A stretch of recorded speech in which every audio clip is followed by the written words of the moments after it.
Hey, welcome back to another episode of It's a Football Thing. We are in a special edition of It's a Chelsea Thing, and I am proud and privileged to be welcoming a return guest, great friend of the show and a great friend of mine personally, the main man, stat man Shane Holcombe. Welcome back, my friend. How you doing?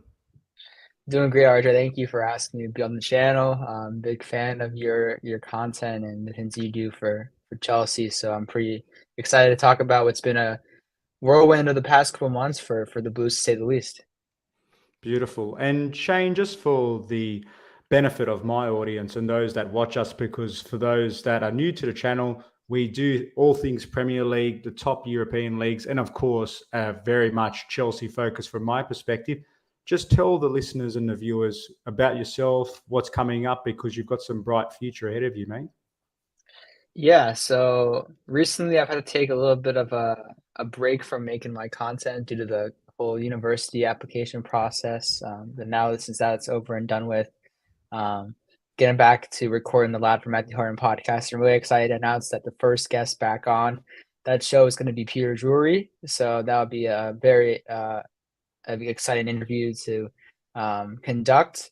He's one of my favorite broadcasters, if not my favorite broadcaster throughout any other sport that I watch, and I'm super excited to be able to talk to the main man himself. So look out for that in the next couple of weeks. But yeah, you can find me on Twitter at @StatmanChain. Hopefully, I'll be more active on that platform in the next couple of days, just because school has been really busy for me recently and had to focus on academics over anything else. So Chelsea, of course, is still a priority for me. Of course, I get to the screen to watch their games, but I just can't say as much as I would like to anymore due to school. But getting through those nips and wibbles, and I'm just excited to be here today. Beautiful. And you know what? It's a marvelous achievement and congratulations with that upcoming very exciting conversation. I, for one, cannot wait for that to be released and just can't wait to see what you unpack from the main man himself. And you know, you've got an incredibly mature head on your shoulders, and I'm sure as long as you keep focusing on what's important, there'll be plenty of good things to come from your career, mate. But let's dive right into Chelsea in 2023 specifically, because we had a good start to the season. It was a bit of a mixed bag throughout that the opening exchanges when Thomas Tuchel unfortunately left and Graham Potter came in. He had a pretty good start to begin with. Obviously, the 9-game unbeaten run and the whole Potter ball narrative came into full effect. And then, ironically, after versing Brighton, that's when the table started to turn for the worse. We had the World Cup break. We've had a plethora of injuries, which, you know, is quite unusual to have as many in an acute space of time. And post the World Cup, Shane, again, we've had a mixed set of results. We had the very disappointing loss against Fulham with the red card, of course. And then we had a morale boosting win in not the most brilliant fashion, but a much improved performance and a huge 3 points in that 1-0 win over Crystal Palace. Just talk me through your reflections on Chelsea this season and just what you've made since we've come back from the World Cup. Yeah, two words for you, RJ: growing pains. Chelsea have been on a bit of a roller coaster these past few months. I think the World Cup was a break that came to Chelsea's fruition. Obviously, we have picked up more injuries since we've been back playing domestically. However, I think that break really provided Graham Potter a space and a time to kind of set himself aside and say, okay, this is my plan, this is my future going forward. Especially we've seen now the activity that Chelsea have made in the transfer market this January, already with the signings of Chile and now Joao Felix and Mikhailo Mudryk. So I think that it was a much needed break for Chelsea. I know the results since coming back haven't been the best, but I'm still fully in support of this manager and of this ownership group, and I think that we have a bright future on our hands. Well said, well said. And just when I think about the return, I suppose I didn't want to get too ahead of myself in terms of expectations and where I Yeah. really wanted us to transform to based on the current backdrop of let's rattle through the players that aren't available. So we have obviously Reece James to the top of house, Wesley Fofana, our most expensive signing from a defender's point of view. We had Raheem Sterling and Christian Pulisic both get themselves injured very early on in recent times. And of course, Ben Chilwell, another focal point. Mendy, to give no competition to Kepa, who, to his credit, has really, I think, on the whole, made the most of his chances since being recalled back into the squad. But I think there's just a broader theme of us not having the depth that we once had. And then there's the more systemic concern that even if we had all of these players, over time, over the last several seasons, that the transfer approach and the footballing philosophy has been really anchored towards the manager at the time and been quite short term. And they haven't had a real identity from a club point of view. And as a result, we've been purchasing players that suit the person at the time that's at the helm. And as we know, in the Chelsea hot seat, they don't get too much time to really flex their muscles. But just really, I want to take the viewers back and really highlight, you had a good conversation with the Euro expert, Alex Barker, and you spoke about, the latest and greatest signing, Mudryk, and Alex gave some really good insights into what Chelsea fans can expect from this young prodigy. And I was really, what I noticed from that interview and that discussion was that there were a lot of comparisons being made to the one and only Eden Hazard. And in fact, that was the headline he gave at the end, is the new Eden Hazard, ? His one-on-one ability, his incredibly great gifts to go from 0 to 100 really quickly. So just your reflections on Mudryk and how quickly do you think he's going to make a positive impact to Chelsea? Yeah, listen, everything after talking to a lot of different people in the Chelsea circle and in and around Europe, we've got a great talent on our hands, RJ. I mean, Mikhailo Mudryk is a special player for the reasons that you mentioned, but also my favorite reason is the fact that he brings a personality onto the pitch. I think at the moment there's only one player that Chelsea can say that brings that, and that's Reece James. And so I think adding those types of prototypes of profiles and players, special players who are world-class talent, is something that Chelsea have been striving to do for the last 15, 20 seasons. And so, I made the quote, I think it was, obviously Todd Boehly wants to continue the success from the Roman Abramovich era trophy-wise, but he also wants to create this new identity of a young, fun-flowing, attack-minded team who's going to win titles for the next 10 years and beyond and dominate domestically. So I think that Mudryk only provides us more of a spark going forward. And I'm thinking, RJ, he might even get some time in this Liverpool game, which I know we'll talk a little bit about a little bit later, coming up on Saturday. So, yeah, super excited about the player, and just can't wait to see what he can bring to the Premier League, because he's got the talent, and can he just attribute that to probably the toughest league in the world now is the question. Absolutely. He's a young player. He's shown his quality in a very small sample size in the elite Champions League competition. It's no secret that he's making a significant step up from where he's plied his trade to the arguably most difficult league in club football. But ultimately, you've got to take a bit of a calculated risk based on their underlying statistics and through all of the analysis and research that's been conducted. So, of course, it's a bit of a gamble and a bit of speculation, but ultimately it's based off some very seriously impressive data and some really impressive highlights if you look at them and who he's versed against in that elite competition.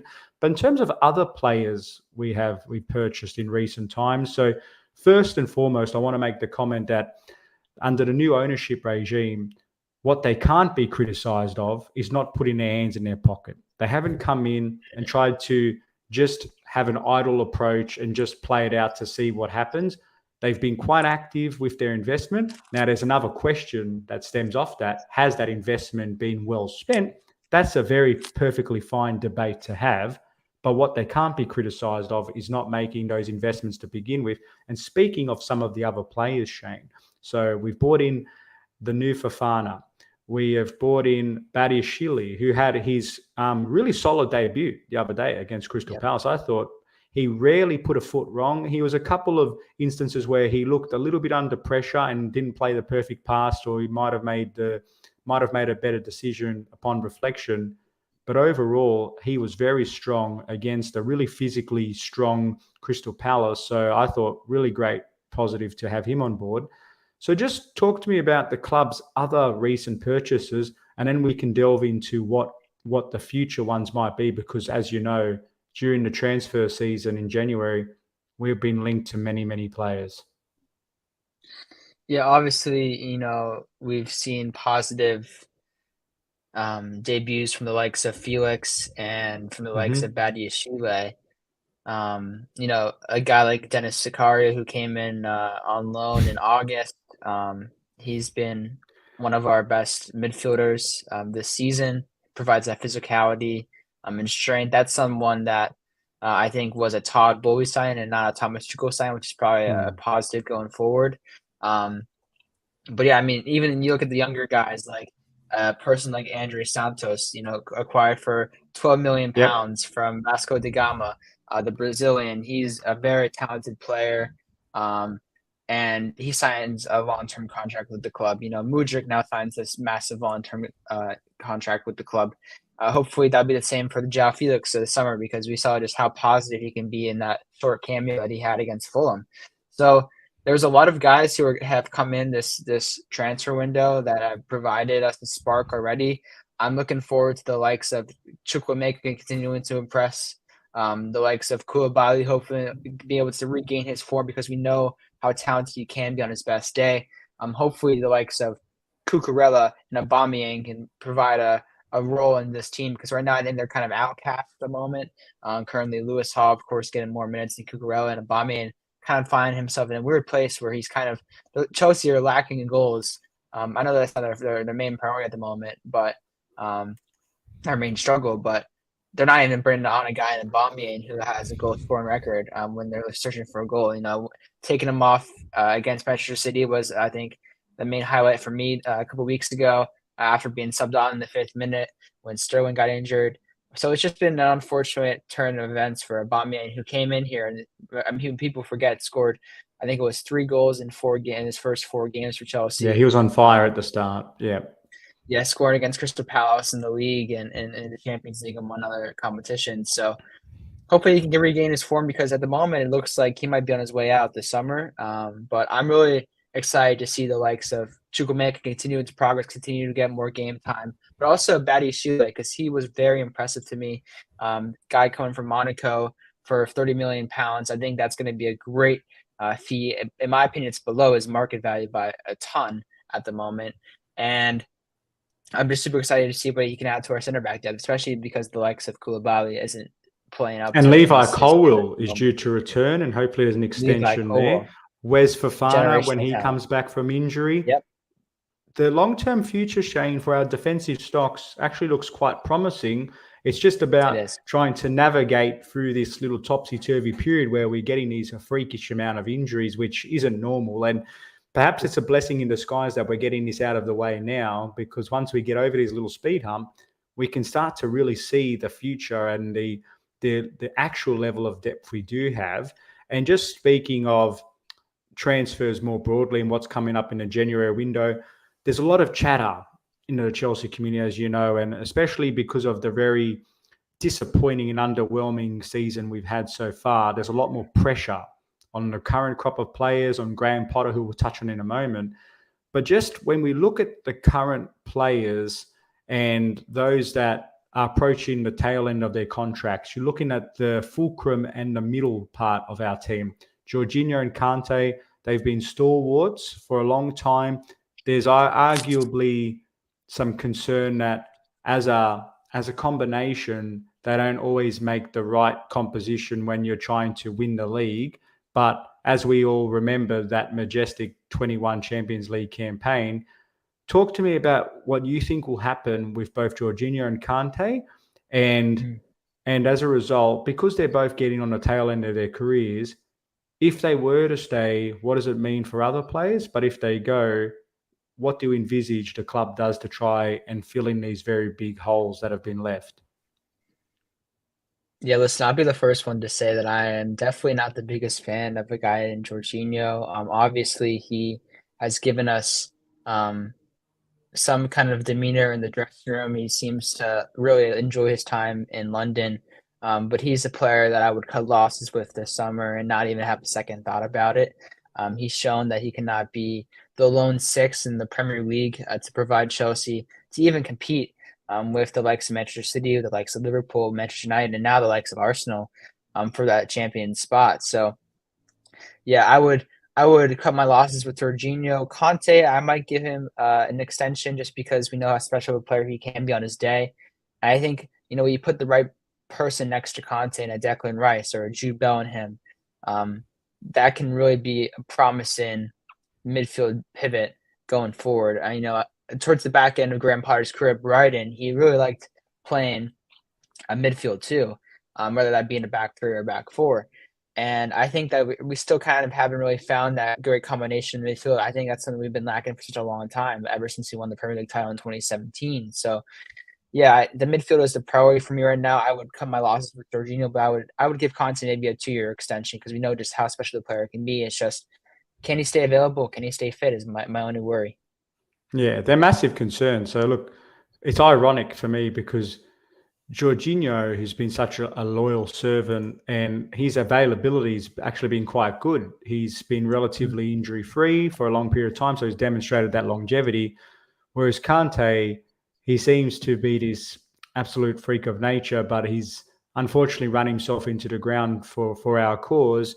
And if I'm a business trying to invest for a future, and you're looking at return on investment, it's a bit of a real concern to put some Yeah. significant money into someone that's available at a very small amount of time. But who knows? Perhaps there is a lot more funding that goes into overhauling our medical department and better managing him. So as long as I would be comfortable keeping Kante there on reduced terms, so as long as there's some reassurances that he's not going to be playing more than once a week or he's only saved for the really, really crunch clashes, because we all know what he can do and what he brings to the team when he's on his form and on his day. With Jorginho, I've got to admit, I'm a little bit indifferent, whereas I can understand if the club wants to shake hands and part ways, but equally, I do know that he's someone that brings a high level of intelligence and he's someone that really brings up or brings in other players into the fold and acts like another manager on the pitch. But obviously, his physical limitations are obvious, and it is something Yep. that we do need to be conscious of. For me, as long as we could, if we looked at renewing the agreement with Zakaria, if we looked into bringing the likes of someone of a Declan Rice ilk or even a Casado from Brighton, to me, I'd feel a lot more comfortable. And obviously, Kovacic, 1 minute he's rocks, 1 minute he's diamonds, but he's someone that I wouldn't look to get rid of unless we really commanded a good fee for him, because I think he's someone that in the right setup, he's a really, really top quality player. So look, it's a really big decision what we're going to do, Shane, but I think that those are the two headline ones. And obviously there are some big question marks in terms of will Mason Mount, will he re-sign that extension? Because I think that actually has a connection to whether Declan Rice comes to the club. So a lot of unknowns there, but I am excited overall to see that the club is making some positive traction in the transfer market. Now, just looking at Graham Potter, Shane, obviously he's been brought in from a long-term perspective. He keeps reiterating the board's commitment to him, and they've brought in the backroom staff, the new technical director, the football director. All of these people have supposedly been brought in with a new vision for the club, but built on data-driven analysis and insights and looking to really put to bed the chaos and trophies era. Do you think Graham Potter, based on his current form, will be here, not just beyond this season, but the season after that? Mm. Yes, I do think he will be here, and here's why. Todd Boehly has a history, and if you go back to his time with the Los Angeles Dodgers, the Major League Baseball professional team in the United States, of trusting in a certain manager. When he gets his guy, he keeps his guy for a long, sustained time, and he develops talent, which I think we've been doing with buying all these younger players in the transfer market. So, yeah, I think that he will be here past next season. I think he's the man for the job. I back him fully supportively. I think he still is trying to find his feet in a much deeper sea of water, especially coming from a team in Brighton where there wasn't much expectations. So I would give him the time necessary to build our squad, because I know on his day we've seen the likes of him out tactic a Stefano Pioli in Milan. We've seen him go head to toe with other European managers, maybe not getting the best results. However, drawing against the Manchester United team that we were so close to winning that game, if it wouldn't have been for a late mistake and a late goal conceded. But he's shown his worth, and I think that this Chelsea side can provide him with the confidence going forward and can provide him the support. And I think Todd Boehly has full support in him at the moment. And I don't see that change anytime soon, because the results can only get better, it seems, right? It can't get any worse than what it's been. Especially as we get more of our key players coming back. I think that will help significantly. Exactly. Yeah. And if you're Graham Potter and you go to the board, Shane, and you say, we really need to get our season back on track. I can't help all these freak injuries that keep occurring. We've got till the end of the month to dip more into the kitty. Who's the one player on top of who we've got that you would ask the board to help resurrect our season? This is tough because it's one player, right? So there's because a lot we're of making the names that come to assumption my that we mind. can't buy a whole bunch of players. So just one more player that you could pick. Oh, my gut wants to say midfield, but I'm actually surprisingly going to go with the backup right back. I think that sensible. We lose so much with Reece James now on the pitch. I just think that Aspilicueta has past his best years, of course, and that is another player we should be cutting losses with after the season. He's been a great servant to the club. Of course, you know what he's been able to do, how many trophies he's been able to win. But yeah, I'm looking forward to hopefully a backup right back coming in. We've seen the likes of Pedro Porro being linked to the club, the Portuguese man, who I'm a big fan of, who plays for Sporting Lisbon. So yeah, I would probably say Porro is the first name to come to mind, but if not him, maybe a Caicedo in its window. I don't know how Brighton would still want to negotiate with Chelsea after so many, you could say, kidnaps that we have taken, abandoned in their ships and taken their most prized possessions of the past few months, with the likes of Cucurella, their player of the season last year, and of course their grandpa, the main man in his backroom staff and his technical director and things like that from the Seagulls. So why would they want to negotiate with us? I don't know. Maybe if we pay a good fee, like we're not afraid to do, it seems. For a guy like Moses Caicedo, I'd be thrilled to see him come through the door. But right now, it's probably the cover at right back, because when you get the likes of Loftus-Cheek and Conte who come back into the fold, I think there's more of a depth need right now at right back than in midfield for this current season. That wouldn't be my priority this summer. However, I think that Reece James needs some backup, because he's shown that he can't necessarily stay fit for long periods of time. No, I think that's all very well said, because the context is there's only a very short amount of time in the window.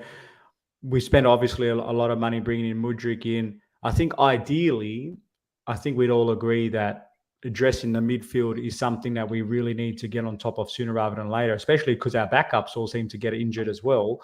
But you're right, we do lose a lot in that right back position. I know Trev, he had a bit of a struggle the other day.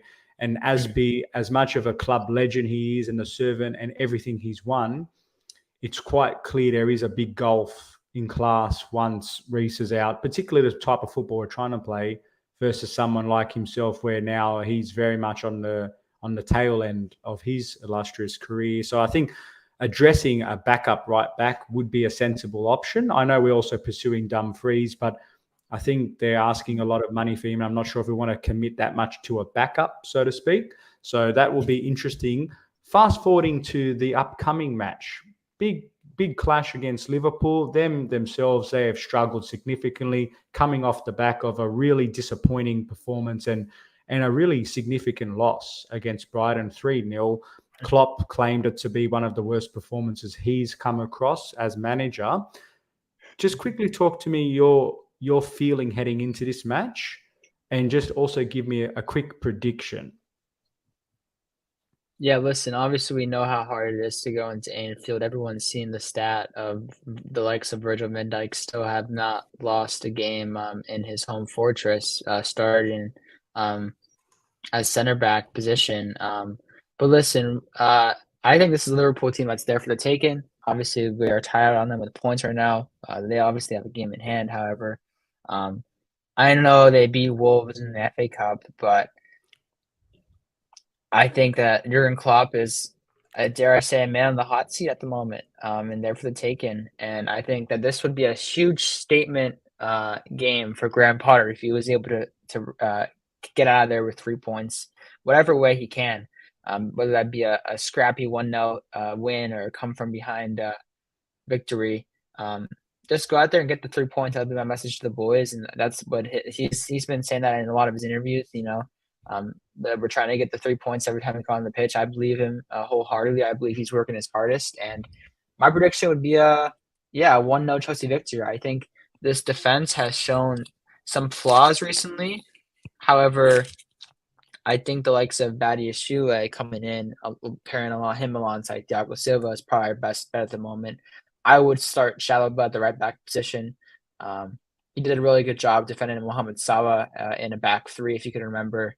Last year, Yep. when we played them Yes. in the FA Cup final, the Carabao Cup final, he shut him down really, and I think that would be a good position to fill. The footsteps of Aspilicueta at the moment. I think that's just our best solution and the best option we have at that position.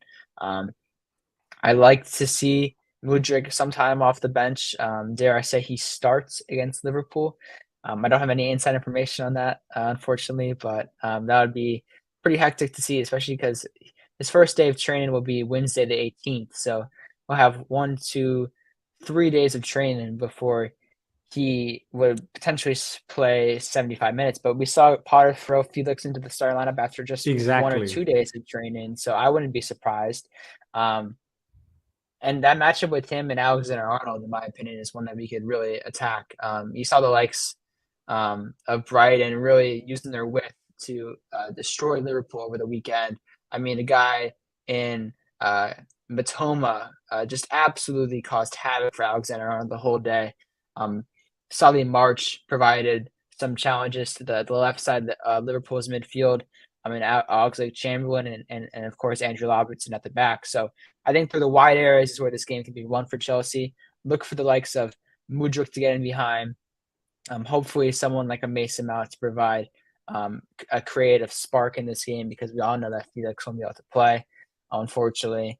But yeah, this is a time where someone's got to step up to get a goal. Havertz, I think, coming off of the goal he scored against Crystal Palace, will be full of confidence. Hopefully, we haven't really seen Havertz get into a run of form as a Chelsea player. He's kind of been a very streaky A goal very here, goal stop-start kind of guy. Yeah. go here and goal and no goals in the next 3-4 games. So maybe he can get on a little bit of a streak going forward, because it seems like he's our established number 9 at the moment. So yeah, I'd love to see him play. Obviously from Liverpool's perspective, it's shutting down the likes of Salah, it's shutting down the likes of Cody Gakpo, who in my opinion had a very quiet game against Brighton, but we know how talented he is. I'm watching him in the World Cup this past December. So yeah, I'm super pumped for this game. Big matchup, big opportunity for Graham Potter to get 3 points against a Big Six club on the road. Could be a statement win for him going forward. I don't know what better option, what better team, what better Liverpool side you want to face at the moment. I mean, they're down in the dumps currently, and I think that Liverpool are there for the taking. I mean, lost to Brighton, drew against Wolverhampton in the FA Cup, but before the replay, lost to Brentford on the road. So they're there for the taking, and this is a great opportunity to go out there and try to get the 3 points and hopefully see Chelsea's best effort on the road against a Big Six club and get a result that we haven't seen against one of those clubs in a pretty long time. Couldn't have put it better myself, Shane, and I totally agree with those sentiments. There's never a good time to play Liverpool, but relative to others, this could be that opportunity for Potter and co to really further propel themselves up back to some winning form. And just want to say thank you again for joining us on late notice. It's been far too long since we've had this opportunity, and I promise you and I promise the fans, we will make this conversation a lot more regular and frequent because Shane, for someone that's very much entering the primitive phases of his soon-to-be illustrious broadcasting, footballing career, and perhaps a bit of F1 too, Shane. But again, just want to say thanks very much for joining, and just give yourself one last plug before we say goodbye to our viewers. Yeah, so you can find my work at Lab for Matthew Harden podcast on Spotify, Apple Podcasts. I've been able to be lucky enough to interview the likes of Matisse, Adam Newson, Joe Tweedy, among others, Daniel Childs, my fellow friend RJ, who has me on the show tonight with Don't Liz include as well, me with that illustrious bunch, Shane. You deserve to be in there, RJ. You deserve to be in there, my guy. And so yeah, I've been very lucky to make connections with these guys, and I'm planning on scheduling a trip out to Europe, out to London, and in the spring. So it's going to be really nice to meet up with those guys finally in real life.